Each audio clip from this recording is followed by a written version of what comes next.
Coming up, they were a rock supergroup made up of parts from 3 legendary prog rock bands, as well as a new wave band, who created one of the early 80s biggest straight-ahead blockbuster rock records that stole the #1 spot from the likes of ACDC and Toto and Foreigner and Paul McCartney and Fleetwood Mac, with the biggest album of the year.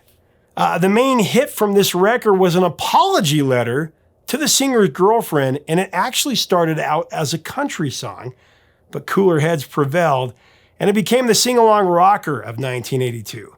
A founding member and co-writer of the song tells us the story personally, coming up on Professor of Rock. Hey music junkies, Professor of Rock, always here to celebrate the greatest artists and the greatest songs of all time. You know, if you've ever put tape over those little slots on your cassettes so that you could record over and over again, so you didn't have to keep buying them, you're going to enjoy this channel of nostalgia. Make sure to subscribe below, click the bell, click the red button so you always know when our new interviews are coming out. I used to do that all the time. Check out our other content on Patreon as well that helps us keep it a daily channel. There's a new documentary up there. So I'm excited to bring you another episode from our series Revelations, where featured artists reveal rare stories about their biggest songs and albums, along with fascinating insight about their careers you won't find anywhere else. On this episode of Revelations, we sit down for a new interview with a synth legend who was a really valuable contributor to the soundtrack of the 80s overall. He was a key member of the Buggles, whose video Killed the Radio Star, which he co-wrote, ignited the MTV revolution.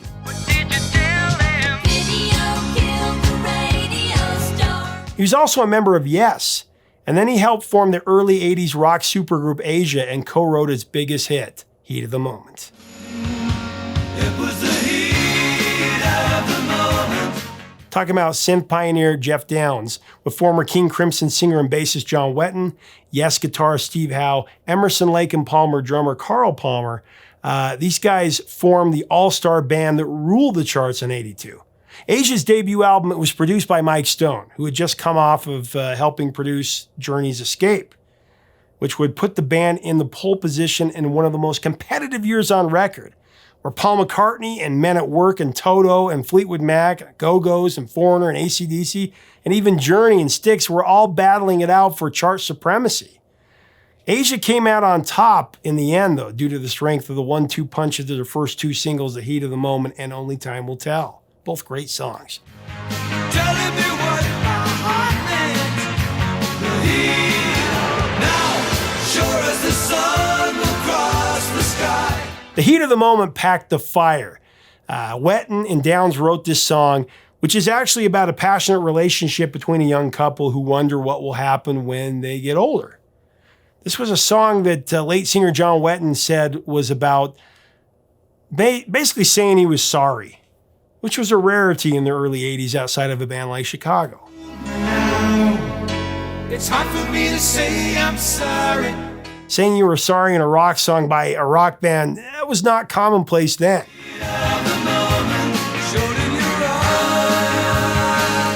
In fact, John Wetton would say at one time, and I quote, "The whole song is just an apology. It's just saying I screwed up. I hold my hand out and I got it wrong. I never meant it to be like that. I didn't want it to be like that. And so I'm sorry."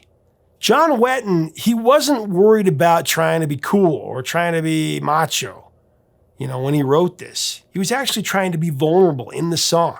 Wetton wrote it to his real girlfriend, Jill, which he actually would marry her after. The marriage lasted 10 years. He wrote Heat of the Moment in the first person as a tip of the hat to his hero, Joni Mitchell. It actually started out as a country song. The late John Wetton would say the chorus began life as a 6/8 country song, but when Jeff and I started writing it together, we moved the time signatures around and changed it up. And Heat of the Moment is what emerged. No one else particularly got the song, and it was the last song that was recorded for the album. He said, "I think it's because Jeff and I were very, very focused by the end of recording." Yes, virtuoso guitarist Steve Howe would remember that the production was a bit Journey-esque. That was, of course, due to Mike Stone, who co-produced Escape, as I said before, which was a huge album for Journey the year before. It was the last song they recorded, and he said, "We'd already done stuff like Time Again and Wildest Dreams, which were very progressive. There was also this sweetness and Only Time Will Tell. But as soon as I stacked up the guitar and John Wetton started singing, we knew we had something really special in Heat of the Moment. People told them that it wouldn't work because, new wave was taking over radio. Things were changing. I mean, at the time, A Flock of Seagulls were particularly popular on MTV as much as ever. Wetton would say about that, actually what we did was make a sound that blew synthesizers out of the water. Everyone said, oh, no, a prog guitar band, that ain't gonna work. But it did. It did because it was a combination of several genres, which was attributed to the different players in the band and the styles that they perfected beforehand. The self-titled album, that went to number 1 for 9 weeks in 82. It went platinum 4 times over, and like I said, it was the best-selling album of that year in 1982. Worldwide, it was just as massive. It sold 10 million copies. Heat of the Moment went to number 4, due in part to a memorable video by Godley and Cream. And now you find yourself in 82. As we get into this interview, I do want to mention our sponsor, Zenni Eyewear. Zenni's the best. Right now, you can get a full, complete pair of prescription eyeglasses for starting at just $6.95. Even if you add all the bells and whistles, you're still getting 80% off regular retail prices. You can click on the info button right here. That'll come out, and you'll be able to go and get the best deal. Make sure to tell them that Professor Rock sent you. The debut of Asia was just so massive. My parents had the record. I bought the tape. That was like one of those records that parents bought and kids bought that I remember in the 80s. The only other band I can think of that was like that was like maybe Journey, where it was something that the kids loved and the parents loved. And that's very unique. Yeah, I think it reached out to a wide section of people. I think mainly because, there was a sort of intelligent element to the music, so it wasn't just a kind of a straight ahead rock, but also it had, the roots in the classic rock roots at that point, or prog as it's more known as now, but at the same time it had a very kind of rocky and poppy edge to it. So it was a bit of a hybrid in that respect, and I think that it just kind of fell in the crack at the right time. And so I think we were very lucky. We worked very hard on that album. I think a lot of people don't realize that we actually, we got on very well together in the initial period. And we rehearsed for about 6 months before we even went into the studio. So wow. It wasn't just a kind of thing that some record executive assembled on a test bed. It was a real band. And of course, my great fortune was actually starting to work with John Wetton and realizing that we really had a very, very strong songwriting connection together. And I think that was the sort of foundation for a lot of what happened with Asia, that we had some really big tunes behind us, and then we could throw into the mix with the band. So I was very, very grateful to go from working with, in the space of 3 years or thereabouts, of working with, the bass player Trevor Hall and the bass player Chris Squire and the bass player John Wetton, and of course, each making massive contributory songs together. So that was, I kind of, made it 3 out of 3 really, which was pretty fortunate. 3 out of 3, not bad. Well, I mean, this debut, it sold almost 5 million units just in the U.S., which incredible. This was at the time when the blockbuster album started to really catch on. 82 to 87 was probably the biggest moment for that, all these huge albums coming out. But the group was built around Wetton and was primarily the brainchild of John Kalodner at Geffen Records. Is that right? Yeah, John Kalodner was very institutional in getting it together. I mean, I think that more so in the latter stages of our rehearsals, because initially Richard Branson wanted to sign us to the Virgin label, but I think that Kalodner was so interested that he he made a big point of making us the first signing to Geffen Records, which was of a band anyway, to because I think he had a point to prove. He moved there from wherever he was before, Atlantic or somewhere, and he felt that, you know, this was his baby that was going to crack it. Well, let's talk about Heat of the Moment. Incredible song. I remember the first time I heard it as a kid and just being blown away. This was at the moment where I was discovering music that was my own, not just what I was hearing my parents play those records, but when I was listening to the radio and choosing what I wanted to listen to and using my own allowance to buy my music.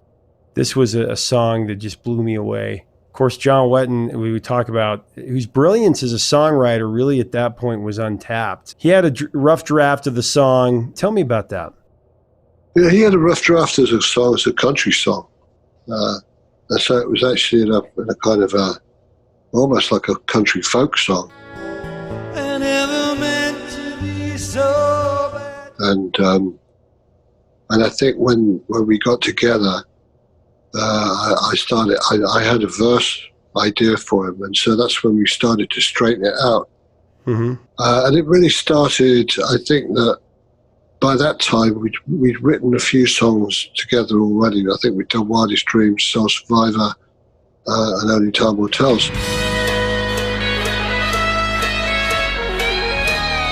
So we had a bit of a formula, we had a bit of a system we were working on, whereby I'd give John, you know, a verse, and he'd say, I've got a chorus that goes with that.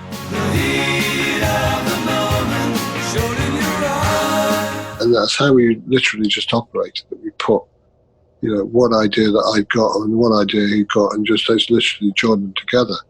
And that was a start of writing that, you know, it was a formula that worked for us. And so we followed that really through, you know, up until the time that he sadly passed in 2016. So, you know, all the songs that we wrote together were loosely based on those very early Asia songs that we put together. He'd been working on it for a few years as he was still a member of Wishbone Ash, and always read that he was pouring out his heart to his girlfriend at that time. What were the things you wanted for yourself? Is that how you understand it? Yeah, I think so. I think that I know the John song, you know, his lyrics were about personal experiences and, you know, with girlfriends and that kind of thing. But he never wanted to make it too much of a heavy connection. So it was always a much more sort of metaphysical view of writing a song, rather than, you know, this is my personal experience and I'm telling it to you. I think it was just something that was inspired him to write the songs in that way. So you know, it's like You're Leaving Now, Only Time Will Tell. You know, there was, I think there's the part of the success of Asia's songs were that, but people could really relate to them. You know, normal, you know, a lot of people's relationships and that kind of thing. They really struck a chord, you know, with a lot of people. And I think that's why we were saying earlier that, you know, it jumped across generations, because everyone had kind of experienced stuff like that. He was fashioning the song in a lyrical style similar to Joni Mitchell, which is one of his favorite lyricists. Don't it always seem to go? You don't know what you've got till it's... That's right, yeah. Heat of the Moment, what's interesting, it had a different time signature on Wetton's early demo than the version that you recorded. Like you said, it was like a country song. Tell us about how the song evolved. Well, I had a verse part that was actually in 6/4. And now you find yourself in 82. So it's sort of unusual for a pop record to be in anything other than 4/4. Generally speaking, I mean, you've got things like, I think something, Salisbury Hills in 7. Grab your things, I'm going to take you home. I think that were the very first Jethro Tull songs in 5.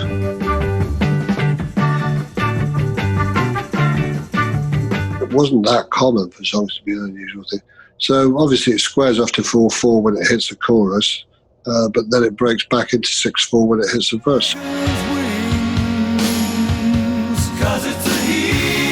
So it's a sort of fairly unusual approach, but I think it really helped the song flow. You know, I think that it was all based on a kind of I think they call it the iambic pentameter. So you know, it's that's how it we approached it. Wanted to ask you about the bridge in Heat of the Moment, that very complex middle 8 section. So I understand that Steve Howe wasn't too keen on playing the big power chord to open the song.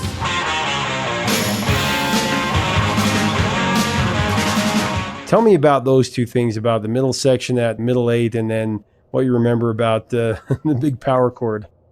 Well, I think that, John and I had envisaged it with this very heavy intro, which was pretty much based on the verse. We don't always say we insisted on it, but I think we managed to convince Steve that this was the way it should go. So Steve said, "Oh, well, I don't want to just do a basic power chord." So he got, I think it was a high-tuned Gibson. I think he called it an F Gibson or something. So it was higher tuned than a normal one, and he used that.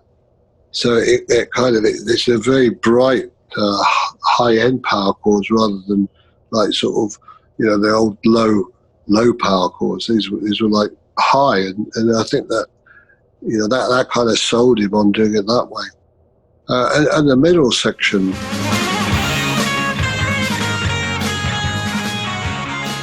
Steve wanted to put a koto on it, and so we played similar lines. We did a unison line where he did a koto and I added a Selena string ensemble.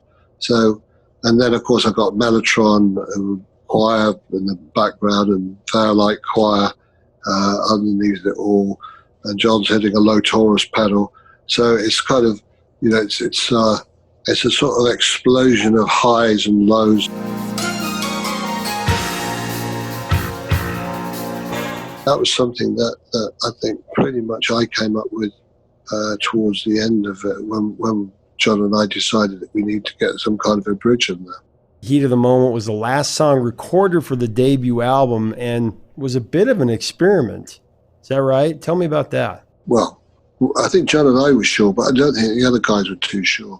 And then I think that once we started getting into to recording it, Ludner would come in and, have you got one more in you, as a lead-off single? Because I think otherwise they would have led with Only Time Will Tell. So it was very much, at the end of the recording, it was the last track we recorded for the album, and it just all started falling into place. Carl started playing that sort of Phil Spector pattern in the first verse with a big echo tambourine on there and stuff. And, it motors along as a song. So it's a kind of, it's about as poppy as we got on that album, I think, but at the same time, it's got a kind of, it's got integrity as well. For sure. Well, and the chorus, so incredible. I love the harmonies and how you put all that together. What do you remember about that? I think we had mainly a system of John doing 2 harmony parts in the middle, and Steve doing one on the bottom one, and me doing one on top. So we had this kind of 4-part block. Pretty much the way we did most of our harmony stuff, and so we had this block going, and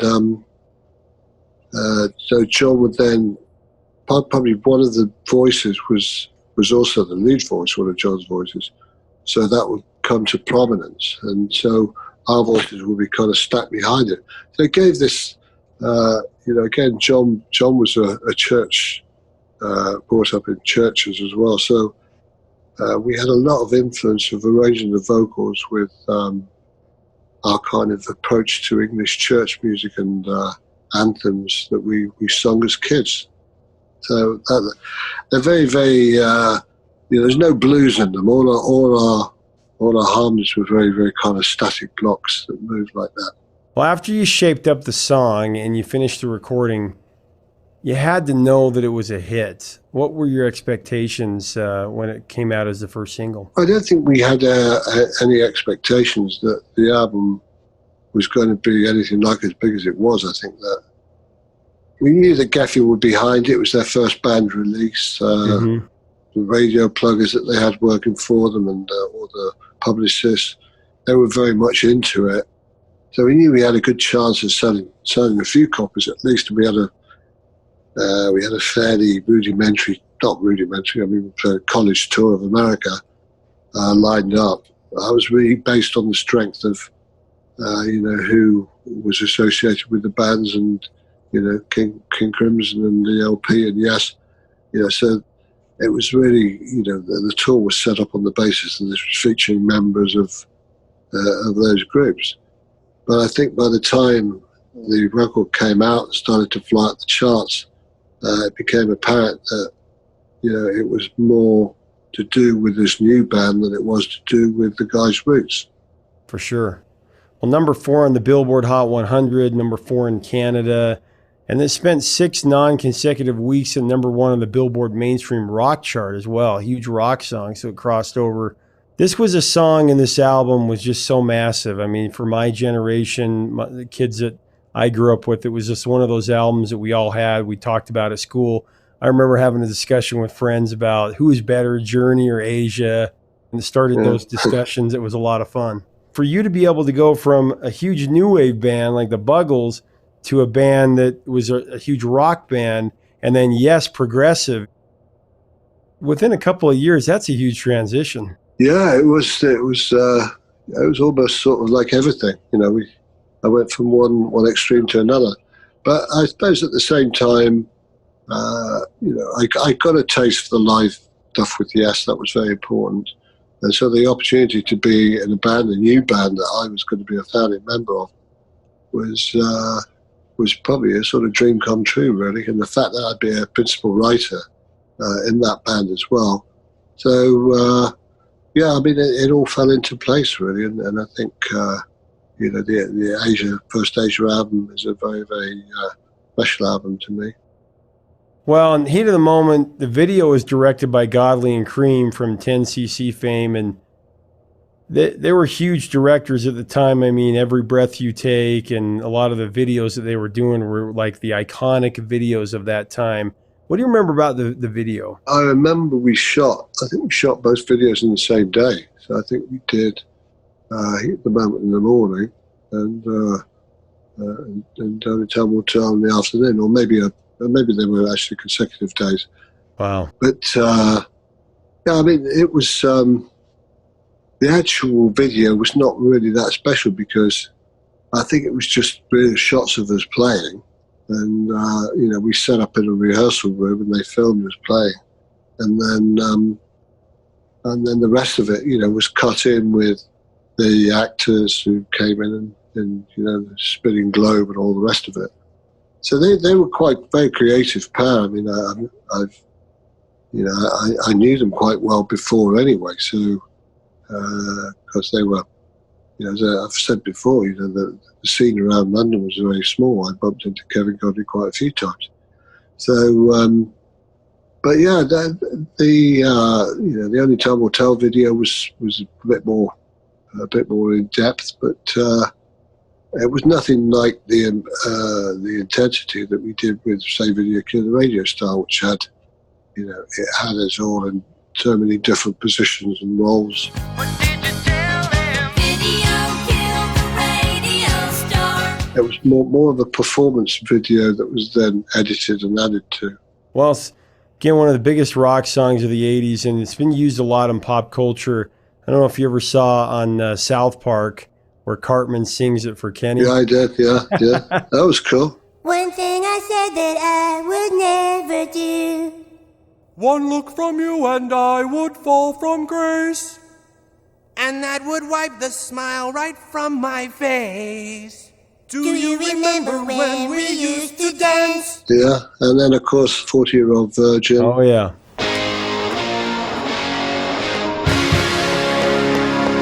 Matador, you know. It's been in a few. I mean, it still keeps getting a considerable amount of requests for it, which is great. You know, to have even just one song that does that for you. But you know, I've got a few. Downes would go on to say, and I quote, "It was really most unlikely that musicians who derived from 70s bands would come out and be the pinup boys on MTV and People magazine and all that kind of stuff. There was a difference between the Yes and Asia audiences to some degree, because Asia was such a big thing across America to all age groups. Yes's following is really quite eclectic. It's a big following, of course, but with Asia, teenage girls would be into it and stuff like that. It's an interesting combination for me, because having been with both bands and still at it, it's nice to get that whole cross-section of people following the music. So what do you think? Leave us a comment about this 80s supergroup. What are your memories of Asia? Did you have the album? What are your memories of the sing-along classic Heat of the Moment? And of course, the iconic music video. I think it's one of the best of the 80s. Let us know below. If you like our videos, we do invite you to subscribe below so that you can participate in our music community. Until next time, 3 chords and the truth, my friends.